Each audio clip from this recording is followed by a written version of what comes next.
மகாத்மா காந்தி பெயரை அகற்றியவர்கள் ரூபாய் நோட்டுகளிலிருந்து காந்தி படத்தை அகற்ற முயற்சிப்பார்கள் என மதிமுக பொதுச் செயலாளர் வைகோ குற்றம் சாட்டியுள்ளார். தேமுதிக இடம்பெறும் கூட்டணியே வெற்றி பெறும் என அக்கட்சியின் பொதுச் செயலாளர் பிரேமலதா நம்பிக்கை தெரிவித்துள்ளார். புத்தாண்டு தினத்தில் செல்லூர் ராஜு அளித்த பேட்டியையும் தற்போது காணலாம்.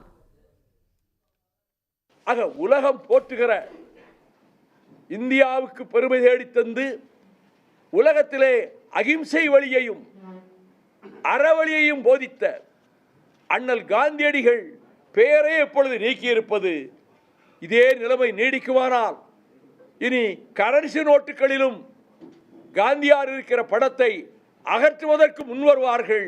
இன்றைக்கு உலகமே ஆளுகின்ற மீனாட்சி சுந்தரேஸ்வரர் திருக்கோயிலுக்கு சென்று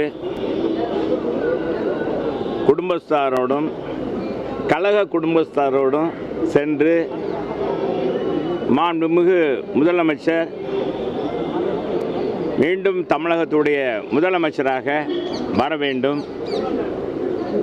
அங்கே கன்னி மீனாட்சி சுந்தரேஸ்வரர் அருள் புரிய வேண்டும். காரணம் என்னன்னா, தமிழ்நாடு அமைதி பூங்காவாக இருக்கணும். இதுவரைக்கும் இல்லைங்க, அவங்க வர்றதுக்காக எங்களுக்கு எந்த அழைப்புமே கிடையாது.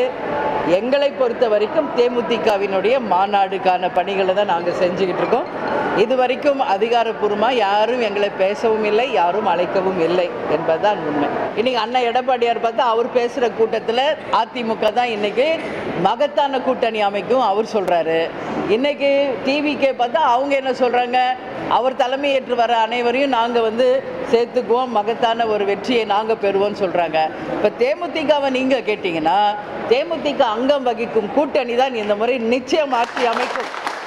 உடனுக்குடன் செய்திகளை தெரிந்து கொள்ள சன் நியூஸ் பெல் ஐகானை கிளிக் பண்ணுங்க.